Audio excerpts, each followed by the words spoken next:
조직에서 원하는 나를 만들어 왔습니다. 그게 이제 베이비 붐 세대의 철학이죠. 그 아래 X세대는 이제 서서히 그 균형이라는 것을 생각하게 됩니다. 직장과 가정의 균형은 뭐지? 자기개발과 회사 업무의 균형은 뭐지? 어떤 게 합리적인 의사선택이지? 이제 이런 것들을 고민하게 되고요. 또 요즘 들어서 이제 가장 개성이 뚜렷한 것은 밀레니얼 세대예요. 밀레니얼 세대는 우리 두 분은 어느 세대에 들어가시나요? 82년 이후가 밀레니얼. 예. 저는 아슬아슬하게 밀레니얼. 아, 그러시군요. 저도 묻어갈게요. 아, 묻어가시겠어요. 밀레니얼 세대의 특징은 자아가 먼저입니다. 네. 조직이 중요한 것이 아니라 내가 재밌는 일, 내가 신나는 일, 그리고 나를 인정해주는 곳이 최고야. 이런 사고방식이 많기 때문에 일단은 베이비 붐 세대랑 차이가 많이 나죠. 그렇죠. 게다가 그 밀레니얼 세대는 부모님으로부터 칭찬을 굉장히 많이 받고 자랐어요. 그래서 자기 권능감이 뛰어나고요. 그렇지도 않은데. 아, 그렇지도 않아요? 뭐 개개인별로 차이는 있을 수 있겠지만 통계적으로 그렇습니다. 예. 저는 아직 조직 생활이라는 거를 그렇게 오래 해보지는 못했잖아요. 네. 그래서 이런 사람들이 주로 어떤 문제를 가지고 서로 갈등을 겪게 되는지를 잘 모르거든요. 네. 좀 설명을 해주실 수 있나요? 아주 간단하게는 점심 먹으러 갈 때 메뉴 선택하는 것부터 차이가 납니다. 예. 물론 취향은 다른데 네.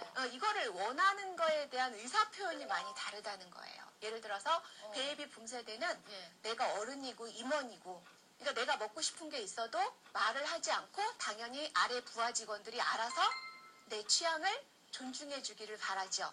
그런데 또 부장님 것과 같은 거 먹겠습니다. 뭐 이런 거. 그렇죠. 부장님은 어떤 거 드시고 싶으세요? 이래 주길 바라는데 드라마 대사 같았어요. 그렇죠. 예. 아주 멋있어요. 부장님을 역시 못 경험이 해본 적이 있으시니까. 예.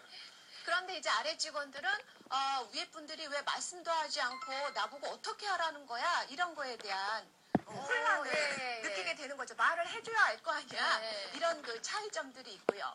또 이제 윗사람들은 일을 배울 때 아주 기본적인 것부터 예를 들어서 뭐 서류 복사하는 일이라든가 청소하는 거라든가 이런 거부터 다 다져야 정말 중요한 일을 할 수 있다고 느끼는데 신입 사원들은 당장 들어오자마자 중요한 계약을 하고 내가 중요한 가장 머리를 쓰는 일을 하고 싶고 이렇게 되다 보면 서로에 대한 기대치가 달라진다는 거죠.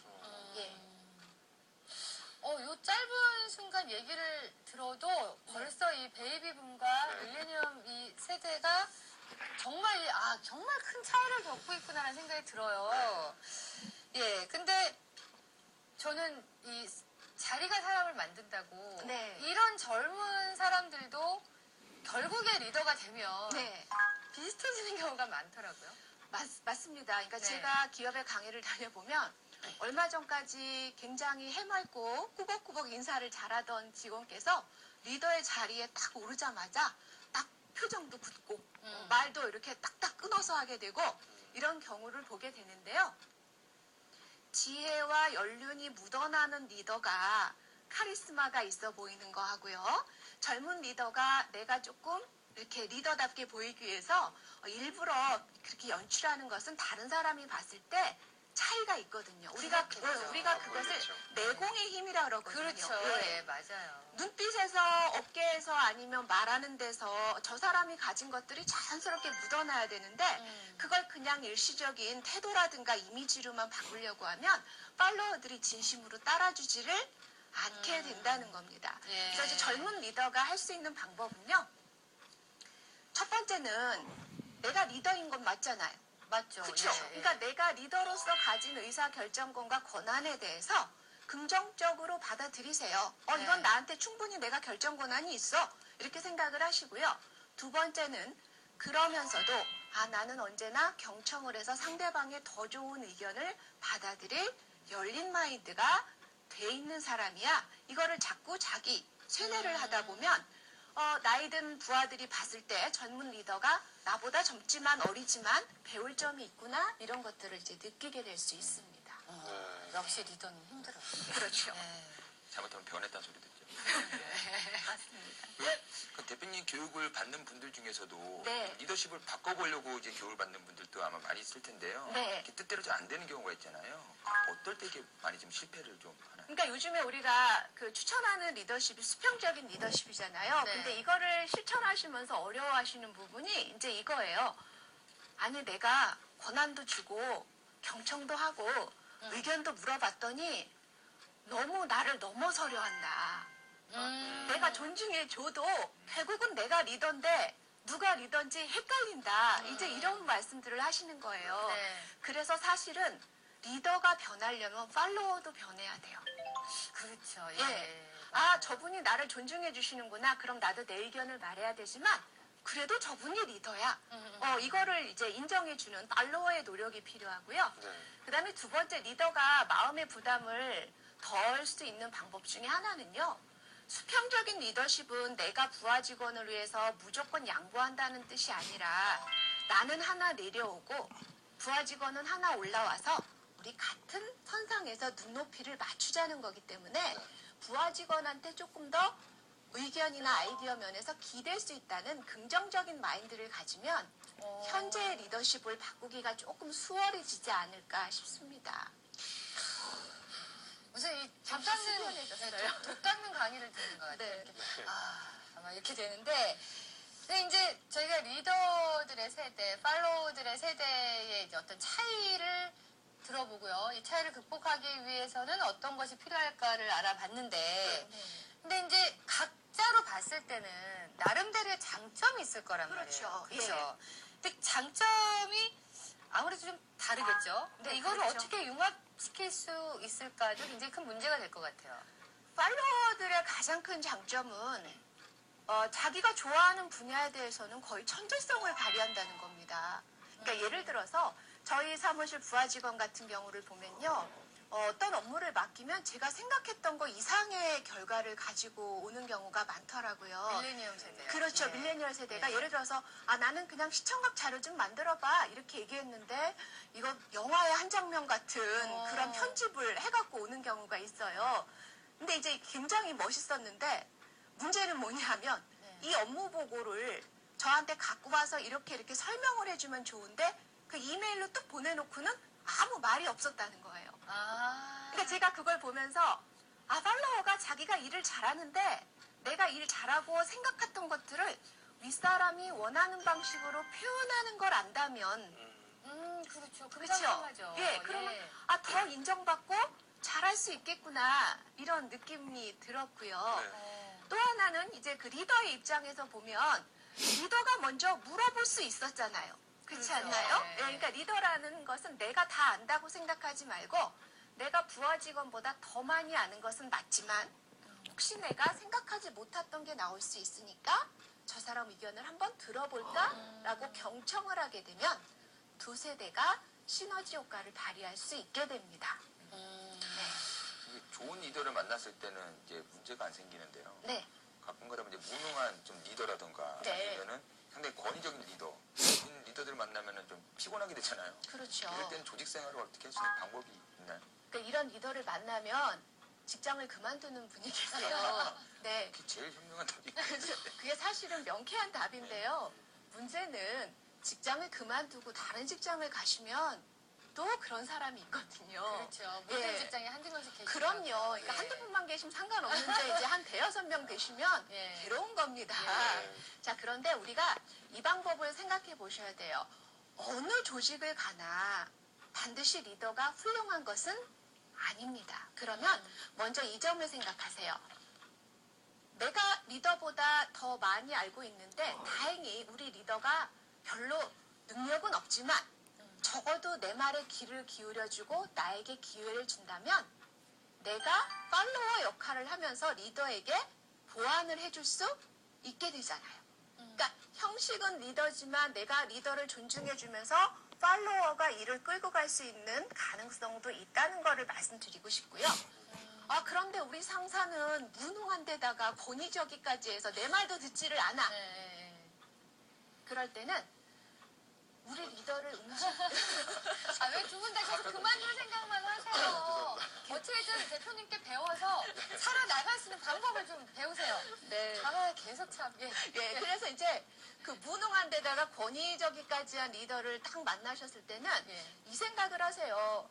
저 사람을 움직이게 하는 방법은 무엇이 있을까? 근데 저도 직장 생활하면서 사실 그런 상사분 모셔봤지요. 예. 그런데 가만히 대화를 하다 보면 그 상사가 꼭 인정받고 싶은 부분이 있다는 겁니다. 그게 이제 능력에 관한 걸 수도 있고요. 인간성에 관한 걸 수도 있고요. 아니면 상황에 대한 내가 지금 굉장히 어려운 상황이야. 이런 걸 이해받고 싶어하는 리더들이 있거든요. 그러니까 그 부분을 대화를 통해서 내가 충족시켜주면 의외로 그런 리더들이 마음을 여시는 경우가 많습니다. 그래도 안 될 때는 그만둬요? 아니, 그 리더를 움직이는 예. 더 큰 리더를 발견하셔서 도움을 요청하셔야죠. 더 윗선으로 가라. 그러니까 결국은요, 네. 저희 지금 박성호 기자님부터 그만둬요가 이제 3번이 나왔는데 결국 그만두는 게 아니에요. 네. 방법을 찾아서 살아남아야 되는 거예요. 네, 왜냐하면 예. 내가 어떤 조직에서 잘 지내는 방법을 배우게 되면 다른 조직을 가서도 그만큼 성공할 수 있기 때문에 어디 한 군데서는 나를 테스트할 수 있는 기회가 있어야 됩니다. 아니 회사 생활하기도 바쁜데 그 대표 바꾸면 시간을 다 보내면 네, 결국은요, 끝까지 어떤 조직에서 어떤 어려운 경우가 있더라도 일단은 한 번은 버텨내야 네. 다른 조직을 가서도 잘 지낼 수 있다는 얘기거든요. 그렇죠. 자, 지금 이제 장병 여러분들 저희 TV 보면서 아, 저런 해결 방법도 있구나라고 생각을 하실 것 같은데요. 네. 장병 여러분들에게 뭐 해주시고 싶으신 말씀 있다면 어떤 게 있을까요? 그러니까 저 같은 경우에는 제가 이제 대기업 2군데서 일을 해봤고요. 또 그다음에 이제 그 제 직업의 특징상 우리나라 기업을 1000군데 이상 방문을 해서 교육을 진행해 드렸습니다. 근데 그때마다 제가 느낀 게 뭐냐면요. 여러분이 나중에 조직 생활을 하실 때 어떤 조직에 들어가시게 되면 제일 먼저 하셔야 될 것 중에 하나가 그 조직에서 통용되는 가치가 무엇인가를 이해하셔야 돼요. 예를 들어서 A라는 기업은 굉장히 창의적이고 독창적인 아이디어가 많이 나오는 톡톡 튀는 인재를 좋아하는 기업이 있고요. 네. 또 어떤 기업은 너무 그렇게 돌출되는 것보다는 정해진 원칙을 제대로 지키면서 회사에서 정한 룰들을 엄격하게 수행하는 것을 더 좋아하는 조직도 있습니다. 그러면 무조건 내 맘대로 조직이 이렇게 해줬으면 좋겠어 이걸 바라실 게 아니라 그 조직에서는 이런 게 필요해. 그럼 내가 어떤 점들을 배울까? 네. 그쵸? 네. 이거를 알고 나면 조직 생활이 훨씬 즐거워질 수가 있고요. 두 번째는 그럼 내가 변화를 이렇게 시도해보고 싶어요. 이 조직에. 네. 그럼 먼저 하셔야 될 것은 기존에 있는 사람들로부터 신뢰와 지지를 얻어내신 다음에 사람들로부터 인정받고 사람들이 나를 인정해주는 시점에서 그때는 이제 소신을 가지고 변화를 시도해 볼 수 있다는 겁니다. 네. 네. 알겠습니다. 아, 지금 오늘 이 리더십과 팔로우십에 대해서 아주 구체적으로 들어봤는데요. 네, 다음 시간에도 한 번 더 모시고 얘기를 좀 들어봐야 될 것 같습니다. 네. 자, 오늘 좋은 말씀 해주셨죠? 한국 비즈트레이닝의 안미현 대표, 머니투데이의 김성호 기자 두 분 모두 감사합니다. 감사합니다. 감사합니다. 네, 사람은 누구나 주변으로부터 인정받고 사랑받기를 원하는데요. 근데 이제 어쩐지 이제 사랑받는다고 느끼는 사람보다 네. 고독하다고 느끼는 사람이 더 많은 것 같아요. 그렇죠. 여러 가지 원인이 있겠지만 네. 결국은 자기를 인정해 주길 바라고 자기를 사랑해 주기를 바라는 자기중심적인 사고가 나와 상대를 더 멀어지게 하는 것은 아닐까 그런 생각이 좀 듭니다. 이 유능한 리더는 자신의 장단점을 정확하게 인식하고 네. 그거를 보완할 수 있는 사람을 인재로서 대우한다고 합니다. 그렇기 때문에 다른 사람과 나의 다름을 인정하고 거기서 더 나은 점을 찾아간다면 더욱더 발전할 수 있지 않을까 그런 생각이 드네요. 다르다고 생각하면서 느끼는 갈등, 혹시 나의 태도에 어떤 그런 문제가 없나 다시 한번 돌아보시기 바랍니다. 솔로가 아닌 여럿이 함께 이뤄내는 성과 기대해 보도록 하겠습니다. 네, 저희 프로그램에 궁금한 점이 있으시거나 어떤 개선 사항이 있다면 아래로 나간 홈페이지로 의견 남겨주시기 바라겠고요. 저희가 준비한 내용은 오늘 여기까지입니다. 네, 안녕히 계십시오.